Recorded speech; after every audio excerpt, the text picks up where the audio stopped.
ሁላችሁንም እንኳን ደስ አላችሁ እላለሁ።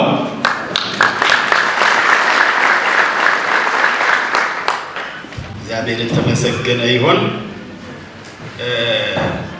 ሁሉም ነገር በጣም ያምራል፣ ውብ ነው። አጠገብ ላለው ሰው አንድ ነገር እርግጠኛ ሆናችሁ ንገሩ። የዚህ ቤት ውበት ምክንያቱ ኢየሱስ ነው ብላችሁ ንገሩ። ደግማችሁም ንገሩ። የዚህ ቤት ማማር ምክንያት አንተን ተጠቅሞሃል። እግዚአብሔር ባርክ በሉ። እስቲ ሁሉም ሰው ይቆም።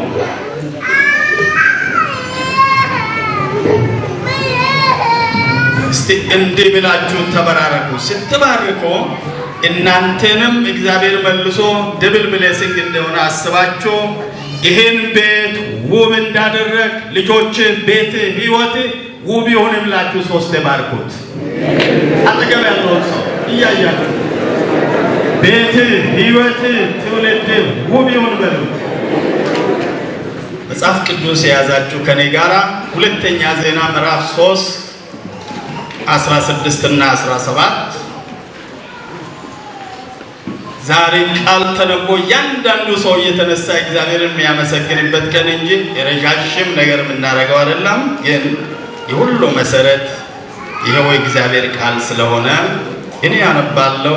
አንድ ክፈቱ።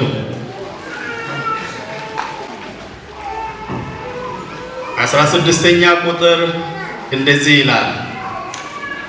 እንደ ድር ያሉ ሰንሰለቶችን ሰርቶ በአዕማዱ ራስ ላይ አደረጋቸው። መጥቶም ሮማኑን ሰርቶ በሰንሰለት ላይ አደረጋቸው። አዕማዶቹንም አንደኛውን በቀኝ ሁለተኛውን በግራ በመቅደሱ ፊት አቆማቸው። በቀኝ በኩል የነበረውን ስም ያቁም ወይም ያክን፣ በግራ በኩል ያለውንም ባላዝ ብሎ ጠራ። ቀና በሉ።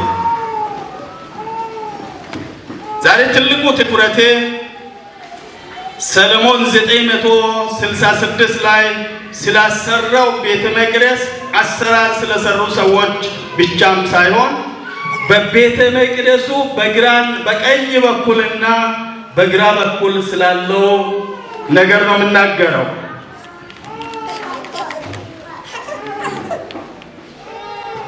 እነዚህ ነገሮች አንዳንዱ ነገር ዝም ብሎ ለማመን የሆነ እውነት የማይመስሉ ግን እውነቶች ናቸው።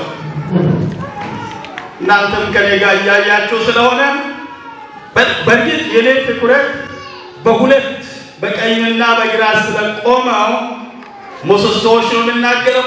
ግን ወደዛ ሳልደርስ በፊት ሁለት ታላላቅ መሪዎች ትልቅ ቤተ መቅደስ የእግዚአብሔር ስም የሚጠራበት ለመስራት ከ3000 ዓመት በፊት አቀዱ። አባቱ አቀደ፣ ህዝቡና ጠቢቡ ሰለሞን መስራት ጀመረ። መስራት ሲጀምሩ በስራ ላይ በቀጥታ እጃቸውን ያስገቡ የሰዎች ቁጥር 180,000 ሰዎች በስራው ተሳተፉ። በመቅደስ ደግሞ ይሄንን ታላቅ የእግዚአብሔር ስራ የሰሩ ሙሉ ጊዜ አገልጋዮች ሌዋውያን የሚባሉ ህይወታቸውን ለእግዚአብሔር የሰጡ እግዚአብሔር ሀብታቸው በበረከታቸው ህይወታቸው የሆነ ህዝብን የሚያገለግሉ 62,000 አገልጋዮች በዚህ ስራ ላይ ተሳተፉ። ሌላው ደግሞ በጣም የሚገርመኝ የቅጥር ሰራተኞች ወይም ዘበኞቹ ቁጥር ነው የሚገርመኝ። 4,000 ዘበኞች አስቡ። እንደው ሌላ እዚህ ቸርች አሁን ስንት ዘበኛ እንዳለ አሁን አልጠይቅም፣ ሌላ ጊዜ ነው የምንጠይቀው የምንጫወተው። አስቡ። ሰለሞን ያሰራውን ቤተ መቅደስ ቆሞ ቀንና ሌሊት ማንም ሚወጣ ሚገባ ሚሆነውን ነገር ሁሉ የሚቆጣጠሩ 4,000 ዘበኞች ነበሩ። ቤቱ ምን አይነት ትልቅ ቤት ነው! ያ ብቻ አይደለም። ዛሬ በፊታችን የቆመ መድረኩ ሁሉ የነሱ የኳር ብቻ ሆነ። አሁን ደግሞ የሰለሞን ዘማሪያን ሲነጻጸር ይሄ ኳር አንድ ሰው ነው ማለት ይቻላል። አንድ ሰው 4,000 መዛሙራን አስቡ። እንዴት አይነት ኳሩን የሚያቀራርቡ የሰጣቸው ሰዎች 4000 እንኳን ከባድ ነው። ሌላው ይሄንን ስራ በእንግሊዘኛ ኦቨርሲየርስ የሚባሉ ምን አይነት ሰዎች ማለት ነው? አስተባባሪዎች። እኛ የምናውቀው በቸርቻችን 7 ሰው ነው። ይሄ ትልቅ ስራ እንዲሰራ የመጀመሪያዎቹ አስጀመሩ ያሰሩ 7 ናቸው። ግን እዚህ ቦታ ይሄንን ስራ እያንዳንዷን ነገር የመስኮቱን፣ የእርዝመቱን፣ ውጫዊውን፣ ውስጣዊውን፣ ሁለተኛውን ቅድስተ ቅዱሳን የሚሰራውን ስራ ኦቨርሲ የሚያደርጉ ቀን በቀን ቀንና ሌሊት ስራ እንዴት እየሄደ ነው የሚሉ 3300 ሰዎች። ይህ አስገራሚ ነገር ነው። ይኸው መሪዎቹ 2 ብቻ ናቸው። አንዱ የነበረ ነው፣ ሌላው ያለ ነው። ዳዊት የመረባቸው 40 ዓመታት በዓለም ታሪክ ሁሉ ወርቃማ ዘመን ተብሎ ይታወቃል። እስራኤል ከጦርነት ያረፈበት፣ እስራኤል በብርና በወርቅ የተባረከበት፣ ከሁሉ በላይ ደግሞ ህዝቡ ደግሞ እግዚአብሔርን ከንጉሱም ጀምሮ በትክክል እግዚአብሔርን የሚያመልክበት ጊዜ ነበረ። ማንኛውም ንጉስ በእስራኤልም በሁለቱ በይሁዳም በእስራኤል የነገሱ ነገስታት ወደ 37 ናቸው። እንደ ዳዊት ራሱን ያዋረደ፣ እንደ ዳዊት ከሰው ጋር እንደ ተራ ሰው ተቆጥሮ የሚያለቅስ የሚያነባ፣ ልብሱን አውልቆ ወደ ጾም ጸሎትና ጸሎት የሚሮጥ ሰው አንድም ንጉስ የለም። ኢዮስያስ ምናልባት ምሳሌነቱን ተከትሏል። ይሄ ሰው ሚሊየንስ የሆነ ወታደሮች ያሉት ሰው ቤተሰቡ ተማርኮ እንኳን አመጣለሁ ክንድ ያለ ያላለ ይሄ ሰው ምንድነው ያለው? ቤተ መቅደስ ሄዶ እግዚአብሔር ወይ ልሂድ ወይ ሊከታተል ወይ መመለስ ይችላል ሲል እግዚአብሔር ሂድ ምርኮ ትማርካለህ ያለ 600 ወታደር በኋላ አስቀምጦ ሄደ። በጣም ትልቅ መሪ ነው። ይሄ መሪ አንድ ነገር አሰበ። ታቦት የእግዚአብሔር ታቦት ሲንከራተት ቆየ ለረጅም ዓመታት። ታቦቱን ከምርኮ ሀገር አምጥቶ የገባበት አብዳራ ቤትም ውጭም ተባረከ። አንዱ ደግሞ ሆዚያ ተሰበረ የሚለው ወደ ዛሬ ግን ስለተባረከው ይህን ታቦት ለምን ይንከራተታል ብሎ አሰበና ትልቅ መቅደስ መሰራት አለበት፣ ማደሪያን እንኳን መሆን የለበትም ብሎ አሰበና ሁሉን ነገር ካዘጋጀ በኋላ እግዚአብሔር እንዲህ አለ፣ ልጄ ዴቭ በታማኝነት ያገለገል ልጄ ዴቪድ፣ አሁን አንተ ሁሉን አዘጋጅተህ ይሄን መቅደስ አንተ አሰራ። አንዳንዶቻችን አባልነት እንቀይራለን ብዬ አስባለሁ። አንዳንዶቻችን እንደውም እግዚአብሔርን መከተል እንተዋለን ብዬ አስባለሁ። አንዳንዶቻችን ብንሆን ይሄ እግዚአብሔር ጠላት ነው እንጂ ለእግዚአብሔር ያለኝን ንብረቴን ሀብቴን ሁሉንም ነገር ሳዘጋጅ አንተ ያሰራ እኔ ነው ማልሰራው። በጣም እናቆርፋለን። አንድ ሰው የሆነ ቦታ ላይ ቸርች ሲሰራ ትንሽ በዘት ታለ ገንዘብ በቁጥር መንገር አልፈልግም ሰዎች ሊሰሙ ስለሚችል በዘት ታለ ገንዘብ ሰጠና የሆነች ቤት ተስፈጠር እንዲህ ያለ በጣም አቆረፈ፣ ተናደደና እንዲህ ያለ እዚህ ያለውን ነገር እኔን የሚመለከተውን ቀጥሎ ያለውን እናንተ ሙሉ እኔ አልሞላል። እዚህ ቤት ያለውን እኔን የሚመለከተውን ኦኬ። አሁን ይሄ ንጉሱ ዳዊት ታማኙ ዳዊት ሁሉን ነገር አደላድሎ አመቻችቶ እግዚአብሔር ኖ እዚህ ጋር አቁም እና ምን ይሻላል የሚቀጥለው ትውልድ ይሰራል። አሜን። አጠገብ ላለው ሰው የሚቀጥለው ትውልድም ከአንተ በኋላ ይቀጥላል በሉ። የሚቀጥለው ትውልድ ከዚህ የተሻለ ይሰራል በሉ። እግዚአብሔር የተመሰገነ ይሁን። እስቲ አሁን ቸርች እየመራችሁ ያላችሁ 7ታችሁም አንድ ቆሙ። ብድግ ካላላችሁ ብዙም አልጠብቅም። እንደዚህ ብላችሁ ባርኩት። ቤታችሁ ትዳራችሁ ውብ ይሆን ብላችሁ ባርኩት። ጌታ ይባርካችሁ። ቁጭ በሉ እስቲ። ይሄ ቤት ሲገዛ መጀመሪያ ሰማይንም ምድርንም ብድርም ምንም ሆናችሁ በጣም ዋጋ የከፈላችሁና የተራሮጣችሁ መሪዎች እዚህ መካከል ካላችሁ አንድ ብድግ በሉ። አሁን ካለው ሊደርሺፕ በፊት የነበራችሁ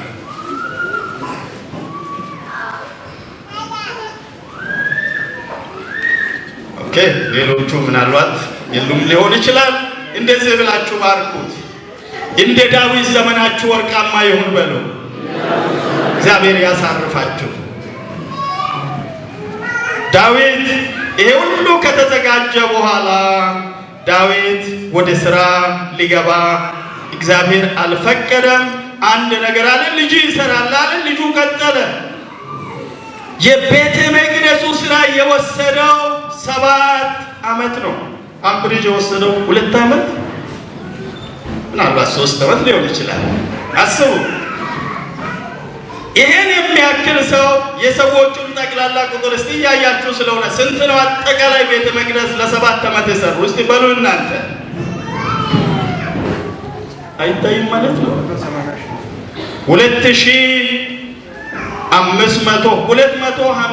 253,320 ሰዎች በዚህ ስራ ላይ የተሳተፉ እነዚህ ሰዎች ናቸው። የሰሩት 7 ዓመት ነው። የሚገርመው ወጪ ነው። እዚህ ቤት ላይ ስንት እንዳወጣችሁ ገንዘብ ያዡን አሁን አላስጨንቅም። ሊያውቅ ይችላል ግን በኋላ ጠይቃለሁ ካረሳው በምሳ ሰዓት ምን ያህል እንደወጣ እስቲ እናንተ ገምቱ። ስንት ሚሊዮን ይሆናል? ስራው አፈር ነበረ፣ ብዙ ማያምር ቦታ ነበር፣ እንደዚህ ሆኗል። ጥሩ ነው ገምታችኋል። ሰለሞን ያሰራው ቤት በደቡብ አፍሪካ ኢራን ሲሰላ 10.9 ትሪሊየን ነው። 11 ትሪሊየን ነው።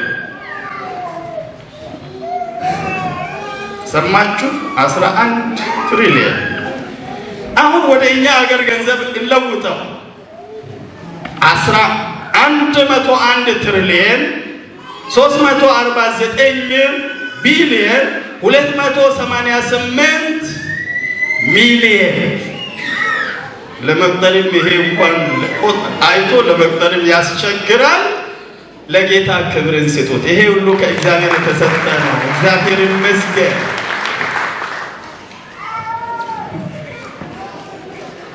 እዚህ ቦታ ላይ ሶስቴዎች የሚለውን ስትሰሙ 2 ብላችሁ ስሙ፣ ግን እንዳለ ነው ማቀርበው። ይሄ አስገራሚ ስራ ሲሰራ ስራው መሰረቱ ተጣለ፣ ወደ መጠናቀቅ መጣ። አስገራሚ የሆነ 250 ሺህ የሚያህል ሰው ስራውን በ7 ዓመት ተጠናቀቀ። ሲጠናቀቅ ንጉሱ ሰለሞን ጥበበኛ ሰው ስለሆነ በጣም ደስታው የሚያሰክር የሚገል ስለሆነ ምንድነው ያለው? በቀኝ በኩል አንድ ትልቅ ምሰሶ ከቤተ መቅደስ ከፍ ያለው፣ ሁለተኛ ደግሞ ረጅም የሆነ በግራ በኩል 2 ምሰሶ ይቆም አለ። የምሰሶቹን ስም ሰየመ። አንዱን ምን አለ? ያክን አለ። ሁለተኛውን ደግሞ ባላዝ አለ። በልስቱ ሁላችሁም ሁለቱን ምሰሶ ስም ያክን እና ባላዝ። ያኪን ማለት እንደዚህ ማለት ነው። የቤቱ መሰረት የተጀመረው የተጣለው በራሱ በእግዚአብሔር ነው የሚል። ሌላው ደግሞ በቀኝ በኩል ያለው ባላዝ የሚለው ይሄ ቤት ተሰርቶ የተጠናቀቀው በእግዚአብሔር እጅ ነው የሚል ነው። ጀማሪው እግዚአብሔር ነው፣ ፈጻሚውም እግዚአብሔር ነው የሚል 2 ምሰሶ ቆመ በሰለሞን ቤተ መቅደስ ላይ። አንድ የዕብራይስጥ ቃል አለ፣ ጀሆቫ ጃራ ይባላል። ምን ማለት ነው? ሁሉን ያዘጋጀው እግዚአብሔር ነው የሚል ነው። ለሰለሞን ቤተ መቅደስ ከ255 ሺህ በላይ ሰውን ያዘጋጀው እግዚአብሔር ነው። 11 ትሪሊየን ብር ያዘጋጀው እግዚአብሔር ነው። 4000 መዛሙራንን ያዘጋጀው እግዚአብሔር ነው። 4000 ያንን ቤት ውበት የሚጠብቁ ሰዎችን ጠባቂዎችን ያዘጋጀው እግዚአብሔር ነው። 2 ታላላቅ ማይቀናኑ መሪዎችን፣ አንዱ አስጀማሪ አንዱ አስቀጣይ የሆነ መሪ ያዘጋጀው እግዚአብሔር ነው። ጥበበኛና ትሁት አባት ያዘጋጀው እግዚአብሔር ራሱ ነው። ሌላ ደግሞ ሰው 7 ዓመት ውስጥ ይሄ ስራ እንዳይቆም እንዲቀጥል ያደረገው ይሄንን የሚያዘጋጀው እግዚአብሔር።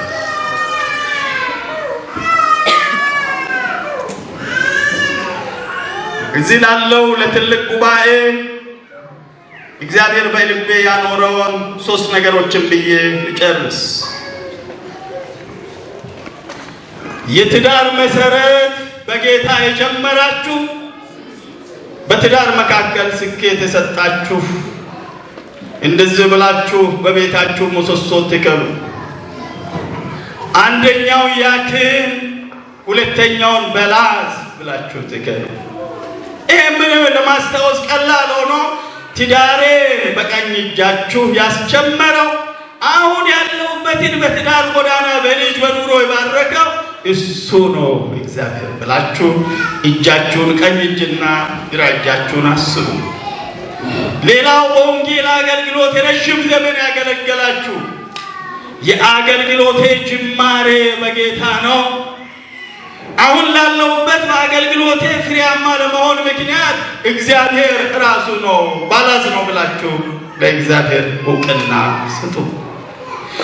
ቢዝነስ የጀመራችሁ ምንም በሌለበት ቦታ ላይ ፓምብሪጅ በደቡብ አፍሪካ እግዚአብሔር ባዶ ቦታ ላይ ተቀምጣችሁ እንደ አብርሃም ካራን ደረቅ ቦታ ተቀምጣችሁ ደረቅ ቦታ ላይ መቆፈር የጀመራችሁ ዛሬ ደግሞ አንድ የቆፈራችሁ ምንጮች ሆኖ ዛሬ ለክብር የበቃችሁ ሰዎች ባላዝ ያክን ብላችሁ ስትመለሱ ከዚህ ኮንፈረንስ በኋላም ምስጋናችሁን ቀጥሉ። ፓምብሪጅ ያላችሁ የቤተ ክርስቲያን መሪዎችና አገልጋዮች በደቡብ አፍሪካ ካሉ ከ52ቱ ህንፃዎች ምናልባት አንደኛው 3ኛ እሱን የሚያዩ ሰዎች ያውቃሉ። ከዛ ውስጥ የሚያልፍ አይመስለኝም። ከአንደኛ እስከ 3ኛ ነው። ደረጃ መዳቢያ አይደለም፣ ግን የሚመድቡ የሚሰጡ ሰዎች ይኖራሉ። ይሄን የሚያነጋግር ቤት ሰርታችኋል። መጀመሪያ ሲገዛ የነበረውን አመድ በአመድ አፈር በአፈር የሆነ ይሄ ተመልሶ ምን ይሰራባታል የሚለውን ለማየት ብዙም ደስ የማይለውን ቦታ ለመቀመጥ ምቹ ያልሆነውን በየቦታ የተቆራረጠውን አሁን ለትውልድ እንደዚህ ምቹ አድርጋችኋል። ወደዚህ ጸሎት ቤት በገባችሁ ቀን ሁሉ እግራችሁ በረገጠ ጊዜ ሁሉ በመሪነትና በአገልግሎት በነበራችሁ ዘመን ሁሉ ባልነበራችሁም ዘመን ሁሉ እንዲህ ብላችሁ አስቡ። የዚህ የፓምብሪጅ አምልኮ አዳራሽ መሰረቱ በጌታ ነው የተጀመረው። እንደዚህ ውብ ሆኖ የተጠናቀቀው በራሱ በእግዚአብሔር ነው ብላችሁ አስቡ። ወይ 4 ሚሊዮን 5 ሚሊዮን አዘጋጅታችሁ ሊሆን ይችላል። የሰለሞን አይነት ትሪሊየን ባይሆንም ይሄ የመጣው ሚሊዮኖቹ የመጣው ከሱ እንደሆነ እውቅና እንድትሰጡ ላሳስባችሁ ይወዳል። በመጨረሻም ከተለያየ አብያተ ክርስቲያናት፣ ከተለያየ ቸርች፣ ከተለያየ ቤተሰብ የመጣችሁ የጌታ ቤተሰቦች በእናንተ ቤትና በምታገለግሉ ቸርች ላይ የተጀማመሩ መልካም ነገር ጅማሬ አስጀማሪው እግዚአብሔር ራሱ ነው። ከዚህ በኋላም በጣም የተሻለ የተሳካ ኑሮ ብትኖሩና የተሳካ አገልግሎት ብታገለግሉ ምክንያቱ እግዚአብሔር ነው። በቤታችሁ ቀኝ እጃችሁን ስታስቡ አስጀማሪ አባቴ ያክን በሉት። ወደ ቤታችሁ ስትመለሱ ደግሞ ግራ እጃችሁን አንሱና ይሄንን ለደረስኩበት ቦታ ምክንያት ባላዝ አንተ ነህ ብላችሁ ግራ ቀኝ እጃችሁን ሁለቱንም ስታነሱ ደግሞ አስጀማሪ አባቴ አስፈጻሚ ጌታዬ እያላችሁ የማይቋረጥ ምስጋና ቀንና ሌሊት ማቅረብ እንድንችል ልዑል እግዚአብሔር ይርዳል። ወይ እንዲቆም እጠይቃለሁ። በምትሰሩ ስራ ቦታ ላይ እግዚአብሔር ከምን አይነት ቦታ ብድግ እንዳደረጋችሁ ቁጠሩ። ፓምብሪጅ ያላችሁ ቅዱሳን ሎኬሽን ውስጥ የነበረውን ጠባቡን ቤት አስቡ። ከዚህ በፊት ለልጆች ለመውጣት ለእርጉዝ ሴቶች ለጤነኞችም ለበሽተኞችም የማይመችበት አምልኮ ስፍራ አስቡ። ወደዚህ ስፍራ ያደረሰው ለእግዚአብሔር ሁለት እጆቻችሁ ከፍ አድርጋችሁ ዝም ብላችሁ ቁጠሩ። አጨብጭቡ አላልኳችሁም? አመስግኑ በልባችሁ ዝም ብላችሁ እስቲ። በአገልግሎት በቢዝነስ በቸርች አገልግሎት በወንጌል ስራ ረጅም መንገድ ተጉዛችሁ የመጣችሁ ባላዝንና ያኬን እያላችሁ ቁጠሩ እስቲ። ሁሉም ሰው ትንሽ ደቂቃ ይቁጠር። እግዚአብሔር የሰራው ይቁጠር። ይገባሃል ብሎ ዝቅ ብሎ እልልታ ያቅርብ ለአምላኩ። ደግማችሁም አቅርቡት ለጌታ፣ ስገዱለት፣ ይገባሃል በሉ። የቤቴ ውበት አንተ ነህ በሉ። የትዳሬ ውበት አንተ ነህ በሉ። ሁሉም ሰው ቀና ብሎ በሁለት እጆቹ እያጨበጨበ የኔ ውበት፣ የኔ ደስታ፣ የኔ ክብር በል። የኔ ደስታ፣ የኔ ክብር፣ የኔ መነሳት ከደረቅ ወደዚህ ስፍራ ከባዶ ቦታ ወደዚህ ስፍራ ለመድረስ ምክንያቱ አንተ ነህ የሚል ሰው ታላቅ እልልታ ጭብጨባ ለአምላኩ ያቅርብ። ሃሌሉያ ሃሌሉያ ሃሌሉያ። አቅርቡት ለጌታ፣ አመስግኑት እግዚአብሔርን ደግማችሁ የመጨረሻ አክብሩት። እግዚአብሔር የተመሰገነ ይሆን፣ ለጌታ ይገባዋል። እንደ ቆምን ፓስተር ተመስገን ቶማስ መጥቶ ጌታን ያመስግንና ዛውደ ፕሮግራሙ ማጠቃለል እንሄዳለን።